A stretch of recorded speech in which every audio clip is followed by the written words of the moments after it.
새해에도 하나님의 크신 사랑과 은혜가 가득하시기를 소망합니다. 오늘은 바리새인과 맹인이라는 제목으로 매일 성경 순서에 따라서 요한복음 9장 말씀을 같이 보도록 하겠습니다.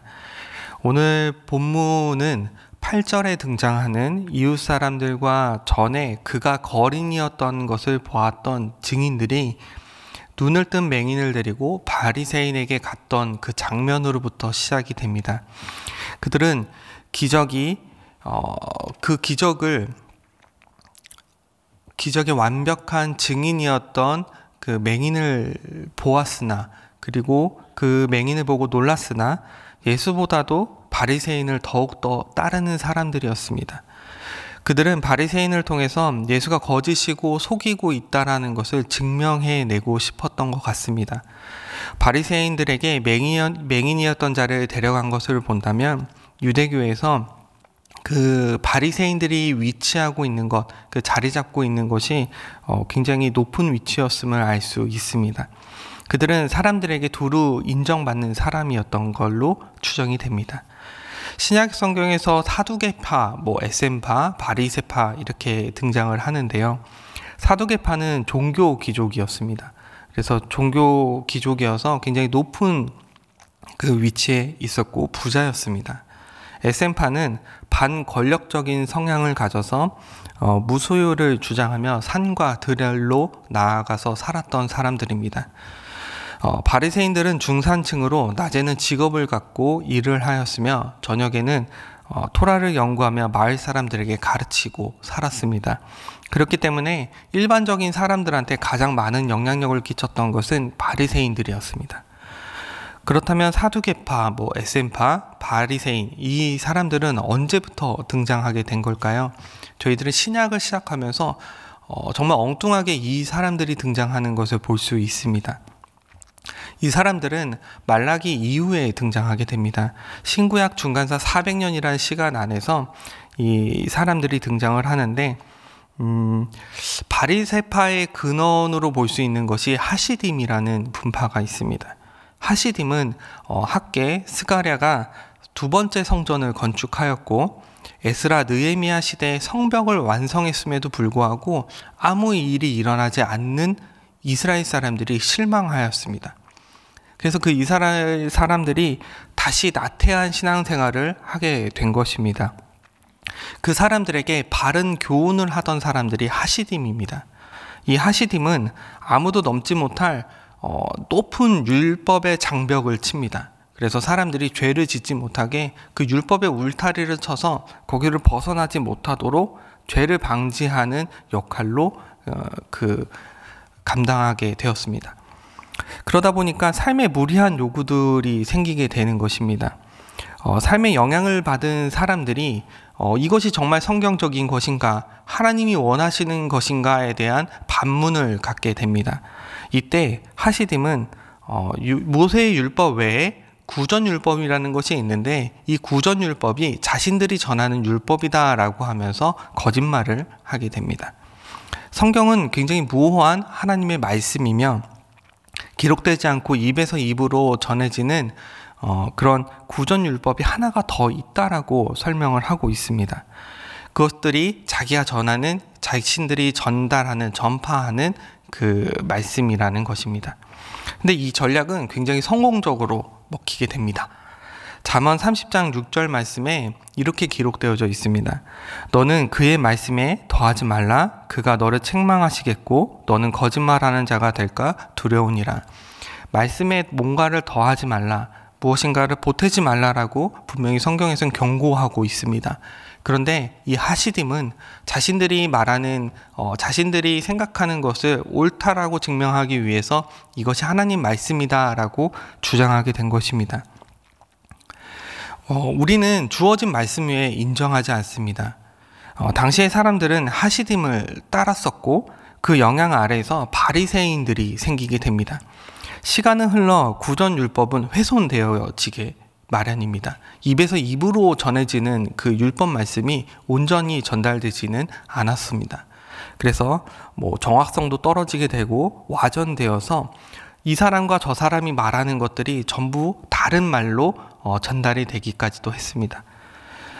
자신들이 정했던 기록하지 않은 율법이라는 구전율법이라는 그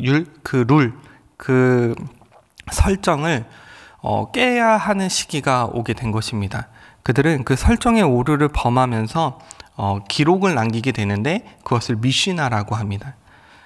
그리고 이 미시나를 해설한 해설집이 있는데 그것을 우리가 되게 잘 아는 탈무드라고 얘기를 합니다. 바리새인들은 자신들도 구전율법을 지킨다라는 큰 자부심을 갖고 있었습니다. 자신들이 이해하지 못하고 알지 못하는 그 말씀을 매일같이 실천하고 지키는 행동을 했던 것입니다. 그 힘든 것을 지킨다는 것에 얼마나 자부심과 자존감이 높아지겠습니까? 그래서 그들은 더욱더 견고해졌고 그들은 자신들이 다른 사람들보다 더 경건한 사람이라는 생각을 갖게 됩니다. 이런 바리새인들을 보듯이 예수님 당시에 낮에는 같이 일하고 밤에는 토라와 자신에게 말씀을 전해주었던 바리새인들에게 더 영향을 받게 되었습니다. 그리고 그들을 굉장히 존경하는 모습을 보게 됩니다. 그래서 예수님을 받아들일 수 없었던 것입니다. 어느 날 갑자기 나타난 예수님의 말씀이 들리겠습니까? 바리새인들과 같이 늘 같이 협력하고 함께했던 사람들의 말이 더 영향력 있지 않았겠습니까? 바리새인들에게 있어서 예수님은 굉장히 충격적인 분이었습니다. 자신들이 믿고 따르는 구전율법을 너희의 전통이라고 하면서 폄하하는 말씀을, 그런 발언들을 수시로 하셨습니다. 하시딤으로부터 구전율법을 계승하고 그것을 일평생 자신의 자긍심으로 생각했던 바리새인들에게는 굉장히 모욕적으로 느껴졌던 것 같습니다. 오늘의 본문 사건도 바리새인과 예수를 불신하여 그 맹인이었던 자를 데려온 사람들에게 문제가 발생하게 되는데, 어떤 문제냐면 안식일에 그 병을 고쳤다라는 것입니다. 어떠한 노동을 금지하는 것이 하시딤의 율법이었습니다. 구전율법이었습니다. 최소한의 행동을 해야 하는 날이었기 때문에 병을 고치는 행위도 노동으로, 일로 보았던 것입니다. 그들은 자신의 생각하는 가치와 기준과 전혀 다른 예수를 바라보면서 불신과 거짓으로 바라보고 있는 것이 오늘 첫 장면의 어떤 배경이 됩니다. 이에 대해 성경에서는 예수님은 좀 다른 얘기를 하십니다. 비슷한 상황에서 다른 얘기를 하시는데 마태복음 12장 11절부터 13절까지의 말씀입니다. 우리 한번 같이 읽어보도록 하겠습니다. 예수께서 이르시되 너희 중에 어떤 사람이 양 한 마리가 있어 안식일에 구덩이에 빠졌으면 끌어내지 않겠느냐? 사람이 양보다 얼마나 더 귀하냐? 그러므로 안식일에 선을 행하는 것이 옳으니라 하시고, 이에 그 사람에게 이르시되 손을 내밀라 하시니 그가 내밀매 다른 손과 같이 회복되어 성하더라. 안식일에 가장 중요한 것이 무엇인지에 대해서 얘기하고 계시는 말씀이 이 마태복음 말씀입니다. 어쩌면 그들이 갖고 있는 가장 중요한 가치인 양을 예로 들면서 그들이 갖고 있는 허점을 찌르고 있습니다. 양은 유대인에게 있어서 굉장히 큰 재산입니다. 이 재산을 위해서라면 안식일에 일을 하는 행위가 정당하다라고 생각을 하면서 왜 병을 고치는, 사람을 구하는 일이 왜 부정적인 일이며 노동이라 생각하느냐라고 하면서 반문하고 있는 것입니다. 예수님은 유대인과 종교 지도자들에게 안식일의 참 의미, 안식일의 참 주인이 누구이신지에 대해서 알려주고 계시고 있습니다. 그들은 매일같이 토라를 연구했다라고 했습니다. 자신의 삶을 통제하면서 살았습니다. 근데 그렇게 행동한 것이 굉장히 헛된 열심이었다라고 말씀하고 계시는 것입니다. 바리새인 중에 바리새인이었던 바울은 자신의 옛 지식과 열심에 대해서 배설물과 같이 여긴다라고 표현하기도 하였습니다. 그 정도로 헛된 열심을 위해서 살았던 자신을 바라보게 된 것입니다. 오늘의 본문은 그들의 가치, 바리새인이 갖고 있던 가치를 깨는 내용을 갖고 있습니다. 다시 한번 본문을 보겠습니다. 15절 말씀에 보면은 그들은 의심 가득한 마음으로 질문을 하는 장면이 등장을 합니다. 이 맹인이었던 자를 데려다가 첫 번째 질문을 하는데 어떻게 된 것이냐라고 질문을 합니다. 이때 맹인이 정확하게 진술을 합니다. 그 사람이 진흙을 내 눈에 바르매 내가 씻고 보나이다. 진흙을 눈에 발랐고 그것을 씻었더니 눈을 보게 되었다라고 말하고 있습니다. 이에 대한 대답으로 바리새인들에게는 혼란이 찾아오게 됩니다. 바리새인 중에 의문을 갖기 시작한 사람이 생겼다라는 것입니다. 정말 안식일에 병을 고치는 것이 죄인가? 죄인인 사람이 어떻게 병을 고치는 기적과 이적을 보일 수 있는가라는 반문입니다. 이것은 이 혼란은 진실과 거짓이 부딪혔을 때 생기는 혼란입니다.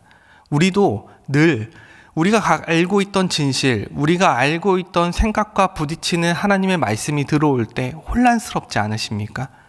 그 혼란스러운 마음 가운데 정리되고 그것을 바르게 인도하게 되기를 원하는 것이 우리가 원하는 마음이며, 예배를 통해서, 말씀을 통해서, 기도를 통해서 우리가 가고자 하는 그 신앙의 길이지 않습니까? 이런 혼란들은 굉장히 건강한 혼란일 수도 있을 것 같습니다. 바리새인들은 다시 맹인에게 질문을 합니다. 17절에 보면은 내 눈을 뜨게 한 사람은 어떤 사람인가? 라는 질문을 던집니다. 이때 맹인이 굉장히 간단하게 설명을 합니다. 선지자입니다 라는 대답을 하게 됩니다. 바리새인들은 예수가 누구인지 몰랐기 때문에 맹인이 생각하는 예수가 누구인지에 대해서 묻는 장면인 것입니다. 근데 이 맹인의 대답은 짧고 확고합니다. 선지자이다 라고 말하고 있습니다. 저와 여러분들은 이와 비슷한 상황에서 어떻게 말씀할까요? 저희들은 어떻게 대답을 할까요? 바리새인들은 자신들이 갖고 있던 그 가치와 예수를 선지자로 보고 있는 맹인 사이 안에서 굉장히 혼란스러워하고 있습니다. 우리의 신앙생활도 이와 비슷한 면모가 많이 있습니다. 내가 갖고 있는 어떤 가치, 신앙은 이런 것이다, 믿음은 이렇게 하는 것이다, 또 교회는 이런 것이다 라는 어떤 우리가 생각하는 저마다의 기준이 각자 있을 것입니다. 근데 이 저마다의 기준이 문제가 될 수 있다라는 것입니다.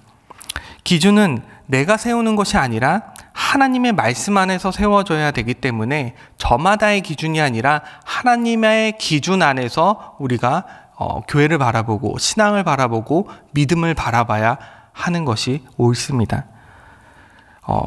때로는 내가 잘못 세운 기준이 하나님의 말씀으로 인해서 부딪히고 넘어지고 쓰러뜨릴 수도 있어야 합니다. 그것을 배설물같이 여길 때도 필요합니다. 모든 것이 하나님의 말씀 안에서 이루어져야 하기 때문에 하나님의 말씀으로 우리가 그 기준을 세우고 우리가 우리의 삶의 지표를 세우면서 살아가야 하는 것이 그리스도인들의 삶인 것입니다. 말씀이 우리의 신앙과 믿음, 섬기는 교회와 그리고 직장 또 학교 그런 곳들에서 유일한 기준이 되어야 한다는 것입니다. 오늘 맹인에게는 예수님이 그 말씀으로 다가왔습니다. 그 말씀 자체인 예수 그리스도를 보았던 것은 맹인밖에 없던 것으로 오늘 성경 본문을 표현하고 있는 것입니다. 맹인은 확신합니다. 그는 선지자입니다 라고 확신하고 있습니다. 하지만 그 뒤이어 등장했던 맹인의 부모는 좀 다른 태도를 보여줍니다. 부모들은 바리새인들 앞에 불려오게 됩니다. 그리고 또 동일한 질문을 받게 되는데 부모들은 모르겠다, 알 수 없다, 맹인이었던 내 아들이 성인이니까 그의 말을 들으라, 그에게 물어봐라 라고 대답을 합니다. 그것은 출교당할까 봐 눈치를 보면서 하는 것입니다. 자신의 자녀가 눈을 떴는데, 자신의 자녀가 이제 정상적인 생활을 할 수 있는데 그것에 대한 기쁨과 감사가 넘치기보다는 출교당할까 두려워하는, 세상 눈치를 보면서 그 대답을 회피하는 부모들의 모습과 태도가 보여지고 있습니다. 혹시 바리새인과 맹인의 차이가 무엇인지 느껴지시나요? 맹인은 병 고침을 위해서 자기가 눈을 감고 있던 그 어둠 속에서, 병고침을 통해서 눈을 감고 있던 어둠 속에서 빛을 보게 되고 자유를 누리게 된 자였습니다. 그리고 그는 선지자라는 고백을 하게 됩니다. 하지만 바리새인은 여전히 자신의 가치, 신념, 생활, 고집, 또 경험 등을 의존하면서 살아가는 사람들이었습니다. 우리도 맹인과 동일하게 하나님의 부르심에 응답하여 이 자리까지 나온 사람들이지 않을까 생각해 봅니다. 어둠 속에서 바른 진리를 보게 되고, 잘 모르고 알지 못했던 것을 알게 되고, 보지 못했던 것을 보게 되고, 믿지 못했던 것을 믿게 된 것이 우리이지 않습니까? 맹인과 상황과 환경은 다를지라도 우리도 보지 못하는 것을 보게 되었고, 믿지 못하는 것을 믿게 된 것은 맹인과 별반 다를 게 없습니다. 하나님은 우리에게 찾아오셔서 맹인과 같이 우리의 눈을 뜨게 하시고 우리를 자유하게 하셨습니다. 우리를 새롭게 하셨다는 것입니다. 그렇다면 구원받은 새로운 삶으로 살아가야 하는데, 여전히 우리는 예전의 습관과 생각과 가치를 교회에 적용하면서 바라보면서 내 신앙생활 안에서 이루어 나아가려고 하는 내 욕심이 더 앞서지 않을까 생각해 봅니다. 바리새인들은 그렇게 살아갔습니다. 자신들이 생각하는 가치가 옳다라고 생각했고 그 10년만을 고집했습니다. 그렇기 때문에 빛으로 오신 그리스도 예수를 보지 못하게 된 것입니다. 우리의 삶 속에서 내 자신의 가치를 꼿꼿이 세우고 내 신념을 고집하며 내 생활을 침해받고 싶지 않아 하고, 자신의 고집을 자랑처럼 여기며 자신의 경험만이 진리임을 의존하고 살아갈 때 우리는 바리새인과 같은 모습이 될 수밖에 없습니다. 과거에 머물러져 있는 것이 아니라 현재, 미래로 앞으로 나아가기 위해서는 살아있는 하나님의 말씀을 우리는 들어야 하고, 살아있는 하나님의 말씀을 통해서 늘 날마다 변화하여야 합니다. 하지만 내 변화는 이미 과거에 이루어졌고 난 더 이상 변화가 필요 없고 내 신앙생활에는 새로운 공급이 필요 없다라고 생각이 드는 순간부터 내 신앙은 멈추게 되며 나는 과거에 머무르는 사람이 될 수밖에 없습니다. 앞으로 전진해 나아가려면 그 빛으로 인도받아 앞으로 나아가야 되지 않겠습니까? 물론 우리가 각자 쌓아온 지식, 경험, 또 여러 가지 체험들, 그 모든 것들을 부정하는 것은 아닙니다. 그 모든 것들을 하나님께서 사용하십니다. 하지만 그것이 진리라고 생각하고 그것만이 전부라고 생각하는 내 고집이 들어간다면 그것은 문제가 될 수 있다는 것입니다. 바리새인들은 자신의 것으로 말씀하신, 바리새인들은 자신에게 말씀으로 다가오신 예수를 바라보지 못했습니다. 받아들이지 못했습니다. 계속해서 밀어내는 어리석은 모습을 보여줍니다. 하지만 우리는 맹인이었던 자와 같이 선지자 되신 예수 그리스도를 바라보시기를 소망합니다. 맹인이었던 자와 같이 어둡고 불평과 불만이 가득한 삶 속에서도 하나님이 나를 빛으로 인도하고 계시고 나와 동행하고 계시며 나에게 놀라운 일이 이루어질 거라는 그 믿음과 신념을 가지고 살아가시기를 간절히 소망합니다. 그 희망의 빗줄기를 바라보며 한 걸음 한 걸음 살아갈 때 우리가 정말 그리스도인답게 살아가는 것이며 이 세상 속에서 사랑과 용서와 어떤 그리스도인다운 어떤 포용력을 보여주면서 이 땅을 살아갈 수 있지 않을까 생각을 해봅니다. 우리의 인생은 더 이상 과거에 머물러 있는 것이 아니라 현재이며 앞으로 나아갈 놀라운 미래를 꿈꾸며 나아가시는 시간이 되시기를 바라며, 오늘 이 시간 말씀을 마친 후에 기도할 때 하나님, 올 한 해가 나에게 새로워지는 한 해가 되길 간절히 소망합니다. 날마다 변화되고 날마다 내 심령이 하나님 앞에 온전히 나아갈 수 있도록 내 고집과 생각과 경험과 아집을 꺾어주시고 오직 주님이 세워주시는 정직한 영과 바른 영을 통하여 내가 아버지만을 바라보며 나아가겠습니다라고 다짐하고 또 다짐할 수 있는 그런 기도의 시간이 되시기를 바랍니다. 우리가 그 기도를 할 때 하나님께서 분명히 들으시고 응답하여 주셔서 올 한 해가 주님 앞에 한 걸음 더 가까이 갈 수 있는 놀라운 한 해가 될 것이라 믿습니다. 그런 믿음으로 오늘 이 시간 같이 합심하여 기도하고 돌아가도록 하겠습니다. 기도하겠습니다. 놀라우신 하나님의 크신 사랑과 은혜 가운데 아버지 도와주시옵소서. 아버지 붙잡아 주시옵소서.